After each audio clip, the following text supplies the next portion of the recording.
এই গাড়িটা actually miss মারা প্রবলেম।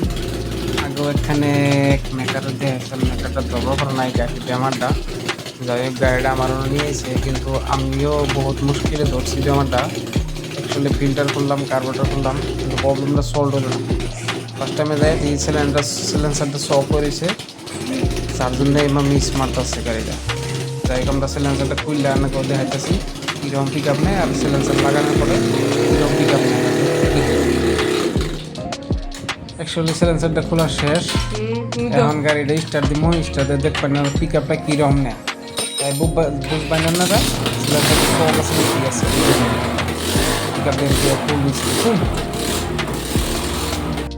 এই সিলেন্সারটা অ্যাকচুয়ালি জ্বালানি হইতেছে কি এই জন্যেই যে বাবুর না জানি আমরা যে খারাপ করতেছি, এটা আর ভালো করতেছি, এটা অ্যাকচুয়ালি জাম লাগছে সিলেন্সারটা, গাড়িটা পিক আপ নিয়ে পারছে না। এই রাং উস্তাদে সিলেন্সার জামটা ছাড়াই দিতেছে।